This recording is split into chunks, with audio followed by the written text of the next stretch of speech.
Hello दोस्तों, आज हम यहाँ पर बात करेंगे अकाउंटेंसी के टॉपिक की, जो कि है हमारा फाइनल अकाउंट एंड एडजस्टमेंट। इससे रिलेटेड क्वेश्चंस हम डिस्कस करेंगे। आपको वीडियो पसंद आए तो वीडियो को लाइक कीजिए, फ्रेंड्स के साथ शेयर कीजिए, और किसी भी तरह की कोई भी क्वेरी हो तो प्लीज़ ज़रूर बताइएगा। इसके साथ ही साथ आप चैनल पर नए हैं तो प्लीज़ चैनल को सब्सक्राइब कर लीजिएगा और साथ ही बेल आइकन पर क्लिक भी जरूर कीजिएगा, जिससे कि आने वाले वीडियो का नोटिफिकेशन आप तक पहुँच जाए। स्टार्ट करते हैं। देखिए, सबसे पहले क्वेश्चन है हमारा, schedule third part second of the companies act 2013 deals with which one of the following. बताइए किसके साथ ये डील करता है। Format of balance sheet, format of profit and loss account, format of trading account, format of cash flow. Static question है।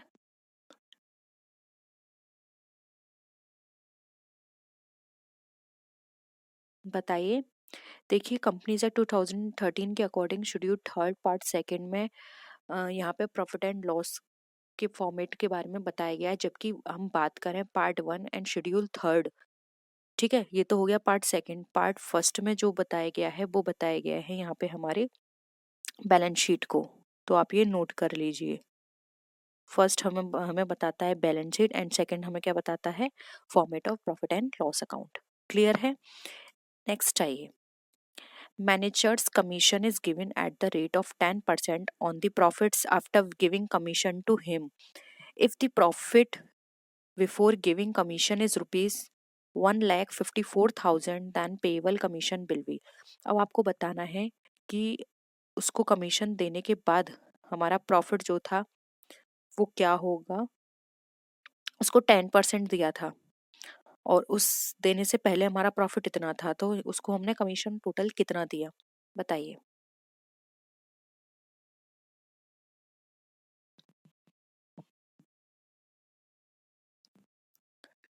देखिए, इसका एक फॉर्मूला, इस तरह का क्वेश्चन बहुत आता है तो आप फॉर्मूला नोट कर लीजिए।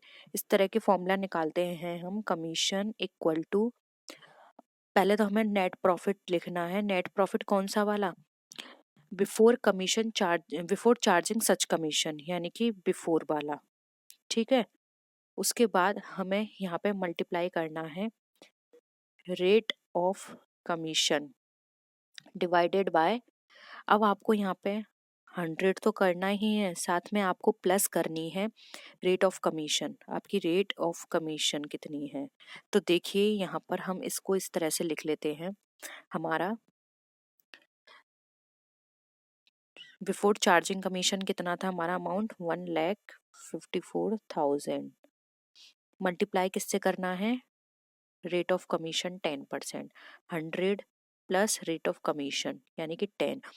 तो यहाँ से हमारा क्या आंसर निकल कर आएगा, 110 है। ठीक है, इसमें ऐड कर दिया तो यहाँ पे हो गया 110। डायरेक्ट इसको 110 ही लिख लीजिए तो काटने में आसानी होगी। 154,000 मल्टीप्लाई बाय 10, 110।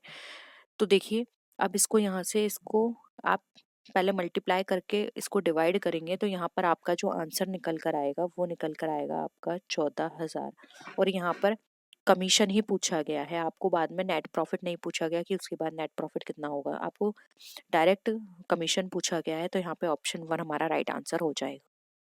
इस तरह के बहुत आते हैं, तो इन इन क्वेश्चंस पे आप ज़्यादा से ज़्यादा ध्यान दीजिए, क्योंकि बहुत ही कम चीज़ें हैं जो कि आपको ध्यान में देनी है, और लेकिन वो एग्जैक्ट वैसी ही एग्जाम में पूछी जाती हैं। ठीक है, तो कुछ चुनिंदा न्यूमेरिकल्स हैं जो कि रिपीट होते हैं बार बार। नेक्स्ट देखिए, loan on mortgage is shown इन, आपने कोई लोन लिया मॉर्गेज पे, वो कहाँ पे शो किया जाता है, liability side of balance sheet, asset side of balance sheet, debit side of P and L account, credit side of P and L account. बताइए।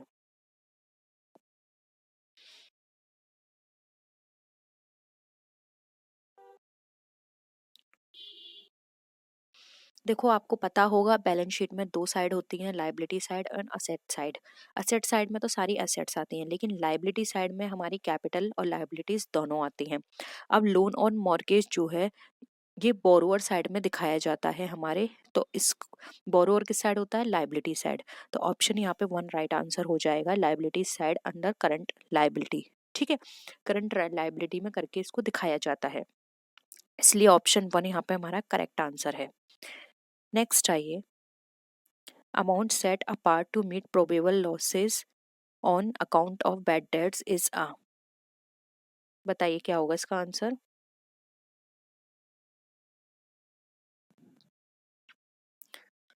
जो भी आपके बैड डेट है फ्यूचर में जो होने वाले हैं उनको मीट आउट करने के लिए आप कुछ अमाउंट बचा के रखते हैं, उसको क्या बोलते हैं, लाइबिलिटी, रिजर्व, प्रोविजन या कंटिजेंट लाइबिलिटी। देखिए, इस तरह की जो नॉन लायबिलिटी होती है हमें ये तो पता है कि हो सकता है, लेकिन कितना हो सकता है ये हमें पता नहीं है, तो इसके लिए हम कुछ अमाउंट अपना अलग से बचा के रखते हैं जिसको हम बोलते हैं प्रोविजन। इसके लिए टर्म यूज किया जाता है प्रोविजन, कि हमने बैड डेट के लिए एक प्रोविजन बना के चले, जिससे कि अगर फ्यूचर में कोई भी बैड डेट होते हैं तो हम यहाँ से अपने उस खर्चे को मीट आउट कर पाएंगे, यानी कि हम उस खर्चे को अपना एक तरह से हम पर इतना बर्डन नहीं पड़ेगा। इसलिए ऑप्शन 3 यहाँ पे हमारा राइट आंसर हो जाएगा। नेक्स्ट क्वेश्चन पर आइए, which of the following shows position at specific date, बताइए स्पेसिफिक डेट पे क्या दिखाया जाता है, trading account, profit and loss, manufacturing account या बैलेंस शीट।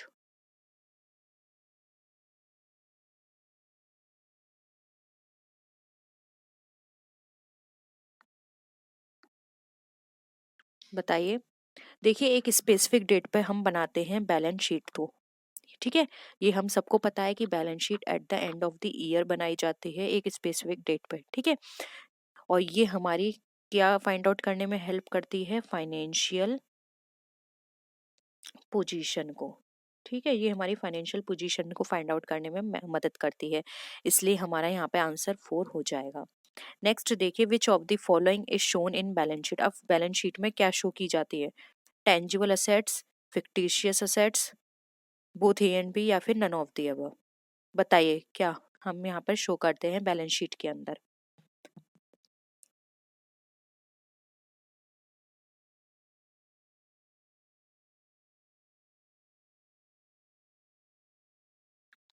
देखिए, इसके अंदर हम टेंजिबल इंटेंजिबल दोनों दिखाते हैं, और जो हमारी फिक्टिशियस असेट्स होती हैं वो टेंजुअल असेट्स के अंदर ही कंसिडर की जाती हैं, इसलिए बोथ ए एंड बी हमारा राइट आंसर यहाँ पे हो जाएगा। नेक्स्ट है, outstanding expenses are shown in. अब जो आउटस्टैंडिंग एक्सपेंसेस होते हैं वो कहाँ पे शो किए जाते हैं, बताइए।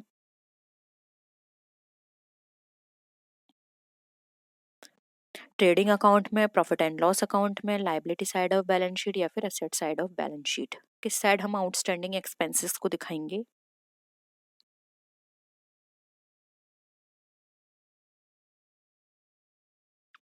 ये हम दिखाते हैं लाइबिलिटी साइड में, ठीक है।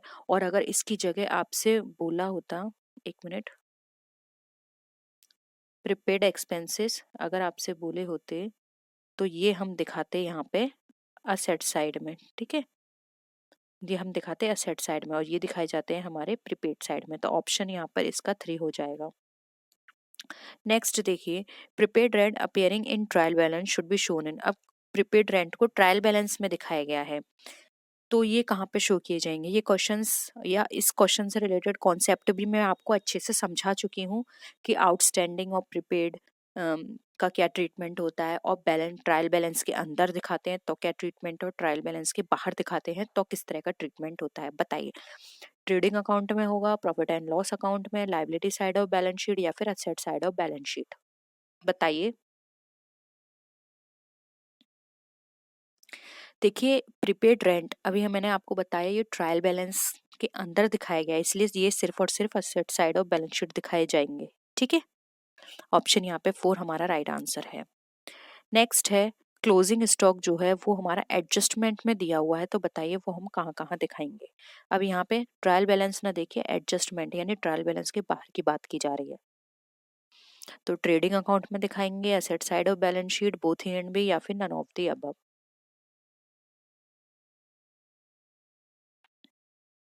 देखिए, यहाँ पर हमारा जो राइट आंसर होगा वो होगा ऑप्शन बी, ये हम ट्रेडिंग अकाउंट के डेबिट साइड, क्रेडिट साइड में दिखाएंगे, और ये हम दिखाएंगे असेट साइड बैलेंस शीट की, ठीक है। तो बोथ ए एंड बी हमारा करेक्ट आंसर है, और अगर ये ट्रायल बैलेंस के अंदर होते तो ये सिर्फ और सिर्फ बैलेंस शीट के अंदर दिखाए जाते असेट साइड में। नेक्स्ट देखिए, एक ट्रेवल है सॉरी एक ट्रेडर है, उसके स्टॉक की वैल्यू 10% ओवर कॉस्ट है, ठीक है। अब यहाँ पे ओपनिंग स्टॉक उसका दिया हुआ है 27,500, then it cost would be, तब वो कॉस्ट क्या होगी? कॉस्ट से 10% ओवर है ओपनिंग स्टॉक, बताइए।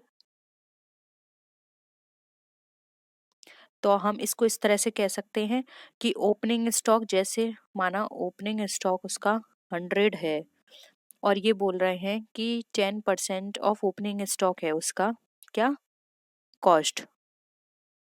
तो ये कितना हो जाएगा, प्लस 110, ठीक है। ये 10% दिया है ना कि 10, तो इसको हम ऐसे भी लिख सकते हैं, ओपनिंग स्टॉक हो गया उसका 100 और 10% ऑफ ओपनिंग स्टॉक है, तो plus 100 multiply by 10% divided by 100, तो ये कितना हो गया हमारा 110। तो अब यहाँ पर इसका आराम से आप निकाल लीजिए, 27,500 मल्टीप्लाई बाय 100 डिवाइडेड बाय 110। तो इसको अगर आप सॉल्व करेंगे, 2 से इसको काट लीजिए,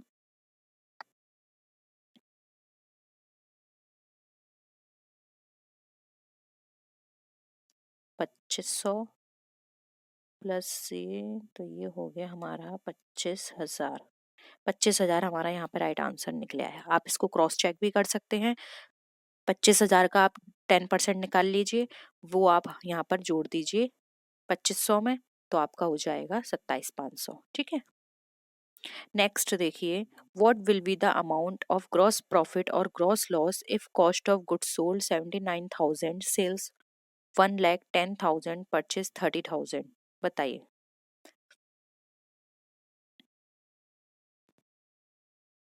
ग्रॉस प्रॉफिट और ग्रॉस लॉस की अमाउंट क्या होगी? यदि कॉस्ट ऑफ गुड सोल्ड आपका 79,000 है, सेल 1,10,000 है और परचेज 30,000 है।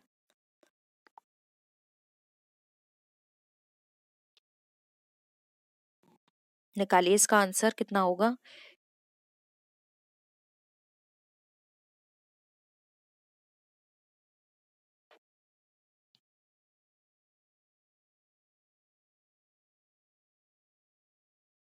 देखिए सेल कितनी दे रखी है, 1,10,000, ठीक है।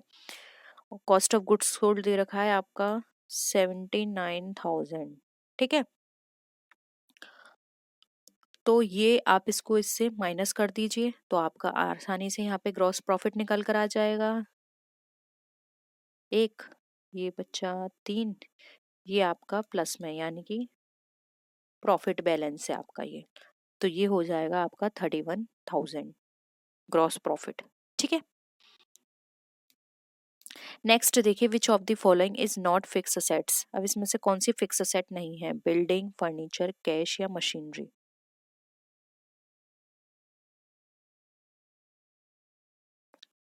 सिंपल है, देखिए फिक्स असेट्स वो असेट्स होती हैं जो कि लॉन्ग टर्म टेंजिबल असेट्स होती हैं, जिनको हम टच कर सकते हैं, ठीक है। ये हमारे बिजनेस में इनकम को जनरेट करने का काम करती हैं। इस तरह की जो इनकम जो सॉरी असेट्स होती हैं, ये हमारे फर्म के अंदर लॉन्ग टाइम तक फाइनेंशियल गेन करने में हमें हेल्प करती हैं। इनकी एक यूज़फुल लाइफ होती है, और ये useful life more than 1 year होती है। जैसे कि एग्जांपल में ले सकते हैं बिल्डिंग, फर्नीचर, मशीनरी। जबकि यहाँ पर अगर हम बात करें कैश, तो कैश हमेशा हमारे करंट असेट्स की कैटेगरी में आता है, ठीक है। तो यहाँ पर ऑप्शन 3 हमारा राइट आंसर हो जाएगा। नेक्स्ट देखिए यहाँ पे, if profit is equal to 25% of cost then sales would be. अगर प्रॉफिट हमारा इक्वल है 25% ऑफ कॉस्ट, तो सेल्स हमारी कितनी होगी, 10%, 20%, 25% या 33 मल्टीप्लाई बाय 1/3। इसको आप ऐसे भी कर सकते हैं, इस तरह से भी लिख सकते हैं, ठीक है।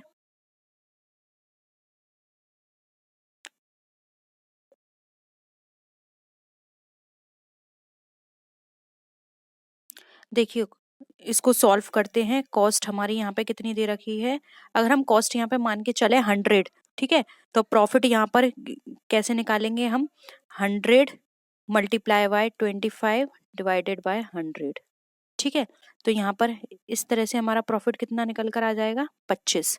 तो हमारी सेल इसका मतलब कितनी हो गई, सेल हमारी हो गई 100 प्लस 25, तो ये हो गई हमारी सेल 125। तो इस हिसाब से आप निकाल सकते हैं प्रॉफिट परसेंटेज ऑन सेल्स। तो ये हो जाएगा profit multiply by 100 divided by sales. ठीक है, तो इसको ऐसे निकालेंगे, प्रॉफिट हमारा कितना है 25, यहाँ पर हमारा हो गया multiply by 100 divided by sales, तो सेल्स हमारी 125। अब आप इसको इससे डिवाइड कर दीजिए, 125 को 25 से डिवाइड करेंगे फिर मल्टीप्लाई बाय 100, तो यहाँ पर आंसर हमारा निकल कर आ जाएगा 20%। ऑप्शन 2 यहाँ पे हमारा करेक्ट आंसर है। क्लियर है, एक बार और समझें, देखिए माना हमारी जो कॉस्ट है वो हमारी 100 है, ठीक है, और इसमें बोला जा रहा है कि जो प्रॉफिट है इक्वल टू 25% ऑफ कॉस्ट है। ठीक है, तो प्रॉफिट हमारा आप ऐसे निकाल सकते हैं, कॉस्ट पे कॉस्ट 100, इस पर हम 25% निकालेंगे डिवाइडेड बाय 100, तो इस तरह से हमारी निकल कर आ जाएगा प्रॉफिट 25। ठीक है, सेल्स में हमारा प्रॉफिट इंक्लूड है 25, तो सेल्स में सेल्स हमने मानी हमारी 100, उसमें हमने ऐड कर दिया 25 को, तो टोटल हमारी सेल कितनी निकल कर आ गई 125। और इसका जो फॉर्मूला होता है वो होता है profit multiply by 100 divided by sale. तो प्रॉफिट हमारा कितना निकल कर आया था 25 मल्टीप्लाई बाय 100, और सेल हमारी कितनी निकल कर आई थी 125। ठीक है, इसको इससे आप डिवाइड करेंगे फिर मल्टीप्लाई करेंगे तो आपकी निकल कर आ जाएगी 20%। ठीक है, नेक्स्ट आइए,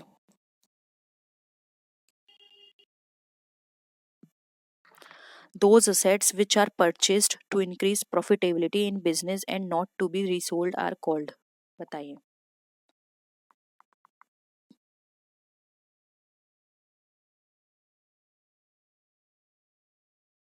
ऐसी असेट्स जो कि परचेज की जाती हैं प्रॉफिटेबिलिटी को इंक्रीज करने के लिए और वो सोल्ड नहीं होती, सोल्ड नहीं होती से मतलब ये है कि वो सोल्ड करने के पर्पज से नहीं खरीदी जाती हैं, तो उस तरह की एसेट्स हमारी कहलाती हैं फिक्स एसेट्स। क्योंकि फिक्स एसेट्स को हम इसलिए खरीदते हैं कि ये हमारी इनकम जनरेट करने में हमारी हेल्प करेगी, ना कि हम इस पर्पज से खरीदते हैं कि हमें इसको आगे सेल करना होगा।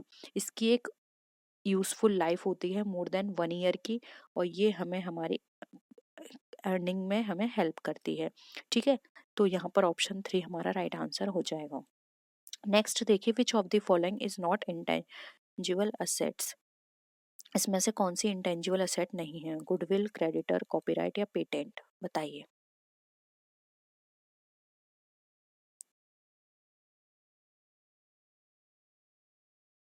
देखिए, गुडविल को हम टच नहीं कर सकते, क्रेडिटर को टच नहीं कर सकते, पेटेंट को, लेकिन कॉपीराइट वो सॉरी क्रेडिटर को हम टच कर सकते हैं लेकिन कॉपीराइट और पेटेंट को नहीं, इसलिए हमारी इंटेंजिबल असेट्स नहीं है क्रेडिटर। नेक्स्ट देखिए, the nature of advance tax payment is, advance tax payment का नेचर बताइए। Assets, liability, prepaid expenses, revenue expenses, expenditure, बताइए। अब आप ये समझिए, आपने कहीं पे किसी को कोई एडवांस दिया है, ठीक है, तो वो आपके लिए क्या है, वो आपके लिए एक असेट की तरह ही तो काम करेगा। क्योंकि देखिए, जब भी हम एडवांस किसी को देके चलते हैं, इट मीन्स हमने वो ऑलरेडी पे कर दिया है, अब हमारी उस पर कोई भी किसी भी तरह की लाइबिलिटी नहीं है, और वो आगे एडवांस जो दिया है वो आगे के टाइम में हमें एक असेट की तरह काम करेगा, हमें उस टाइम वो चीज़ नहीं देनी पड़ेगी। ठीक है, और इस तरह की जो एडवांस टैक्स होते हैं ये हम असेट साइड में इसको शो करते हैं, इसलिए यहाँ पर हमारा ऑप्शन 1 राइट आंसर हो जाएगा। नेक्स्ट देखिए, unrealised dividend is shown under which of the following head in companies balance sheet, बताइए। Reserve and surplus, provision, current liabilities या फिर डिफरेंट आइटम्स।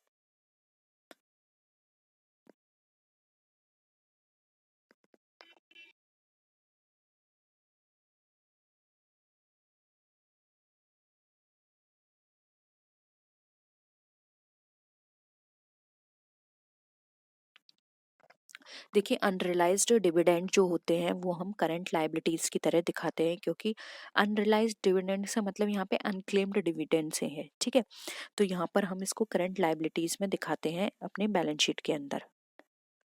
नेक्स्ट आते हैं, if the rate of gross profit is 25% on sale and cost of goods sold is 1 lakh, then the amount of gross profit will be. आपको यहाँ पे gross profit का amount बताना है।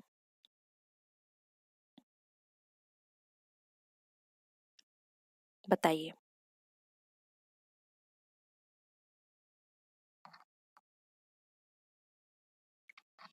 ग्रॉस प्रॉफिट कितना है आपका?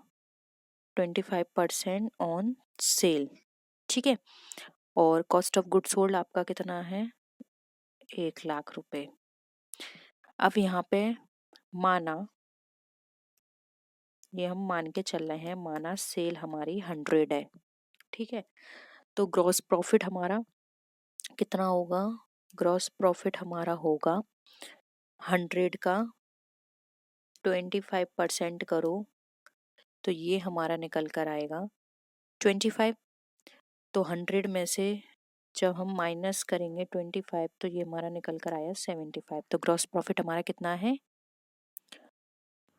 सॉरी, ग्रॉस प्रॉफिट हमारा यहाँ पर हो जाएगा 25, और ये जो 75 निकल कर आया है ये हमारी कॉस्ट हो जाएगी। तो यदि 75 रुपीज इक्वल टू 1 लाख है, देन 25 जो प्रॉफिट है हमारा वो इक्वल टू कितना होगा? तो देखिए कॉस्ट हमारी कितनी निकल, कॉस्ट हम ऐसे निकाल सकते हैं, 1 lakh multiply by 25 divided by 75, इस तरह से हम निकाल सकते हैं। तो ये आप इसको काट दीजिए, ये आपका आंसर निकल कर आएगा 5। 5 से हम इसको काटेंगे तो ये आएगा,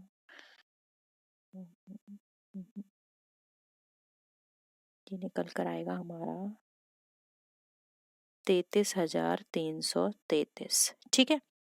तो इस तरह से हम इसको निकाल सकते हैं। एक बार और समझ लेते हैं जिससे आपको क्लियर हो जाएगा। देखिए ग्रॉस प्रॉफिट हमारा रेट दे रखी है 25% ऑन सेल, कॉस्ट हमें दे रखी है 1 लाख की। तो हम ये एज्यूम करके चलते हैं कि जो सेल है हमारी 100 है, माना सेल हमारी 100 है, तो ग्रॉस प्रॉफिट कितना होगा? 100 का 25% निकालेंगे तो ये हमारा यानी कि 25 रुपये है, ठीक है। तो वहीं अगर हम यहाँ पे कॉस्ट निकाल के चलें अपनी, तो कॉस्ट हमारी कितनी आई? 100 - 25, तो कॉस्ट हमारी निकल कर आ गई 75, ठीक है। तो यदि 75 rupees equal to cost of 1 lakh है, तो वहां पे 25 प्रॉफिट इक्वल टू हमारा कितना होगा? तो इसको हम ऐसे निकाल सकते हैं, 1 lakh multiply by 25 divided by 75। तो इस तरह से हमारा 33,333 निकल कर आ जाएगा। ऑप्शन 4 राइट आंसर है। नेक्स्ट देखिए, unpaid calls is shown in balance sheet of the company. Unpaid calls कहाँ दिखाई जाती हैं? ऐसी जो कि अभी पेड नहीं हुई है, added to share capital, deducted from the called up capitals, under head current assets, under head current liabilities. बताइए। देखिए current assets and current liability मैं खुद ही हटा देती हूँ, ये तो बिल्कुल नहीं होगा। अब इन फर्स्ट और सेकंड में से आप बताइए क्या हो सकता है।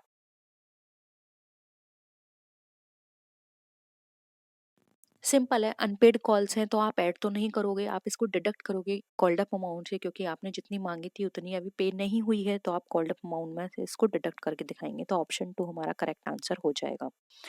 नेक्स्ट देखिए, if opening stock is 2,45,000, purchase हमारा 15 लाख है, सेल 17,40,000 है, और रेट ऑफ ग्रॉस प्रॉफिट हमारा 20% है, देन क्लोजिंग स्टॉक बिल भी। बताइए। थोड़ा बड़ा है, अच्छे से पढ़िए समझिए फिर इसको सॉल्व करके बताइए क्या आंसर होगा।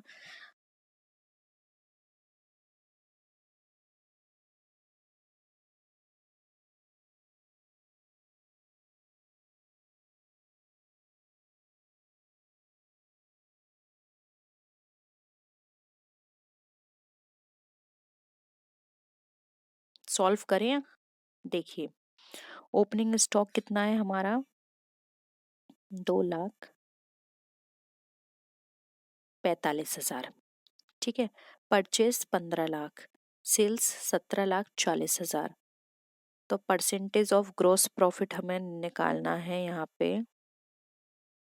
ग्रॉस प्रॉफिट तो हमारा 20% ऑन कॉस्ट है, तो एज्यूम करके चलो कि कॉस्ट हमारी यहाँ पे 100 है, ठीक है, जो कि सेल हमारी कॉस्ट पर 20% है।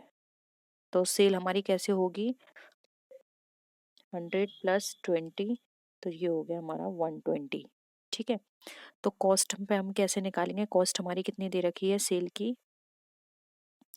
17,40,000 multiply by 100 divided bye 120।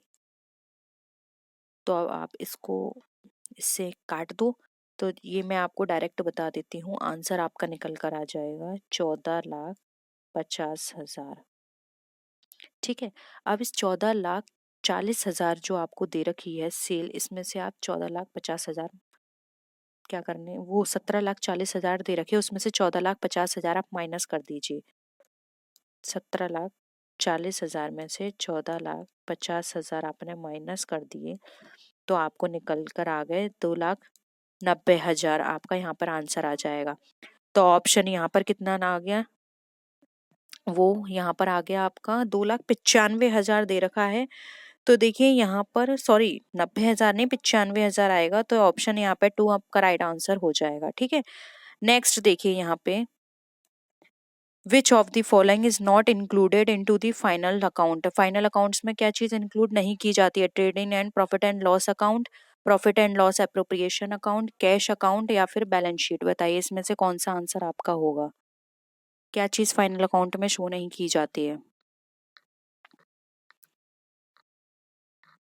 Simple है, कैश बुक तो हमारी किसका पार्ट है, लेजर का पार्ट है, ये यहाँ क्यों आएगा, इसलिए ऑप्शन यहाँ पर 3 राइट आंसर हो जाएगा।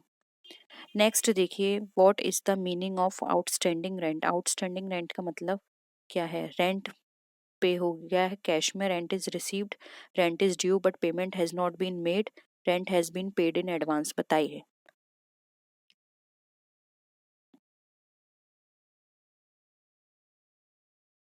देखिए आउटस्टैंडिंग का मतलब है कोई चीज जो कि हमने करवा ली है लेकिन अभी उसका हमने पेमेंट नहीं दिया है, ठीक है। उसका वो काम तो हमने ले लिया या हमने वो चीज यूज कर ली लेकिन अभी उसका अमाउंट हमने नहीं दिया है, तो ऑप्शन 3 हमारा राइट आंसर हो जाएगा। ड्यू तो है लेकिन अभी पेमेंट नहीं हुआ है, तो ऑप्शन 3 हमारा यहाँ पे करेक्ट आंसर है। तो यही थे आज के क्वेश्चंस। होप यहाँ पर सारे क्वेश्चंस आपको क्लियर हैं। किसी भी क्वेश्चन में या न्यूमेरिकल में आपको डाउट लगता है तो नीचे कमेंट सेक्शन में आप बता सकते हैं। हम नेक्स्ट वीडियो में फिर मिलते हैं आपसे, तब तक के लिए टेक केयर, बाय बाय।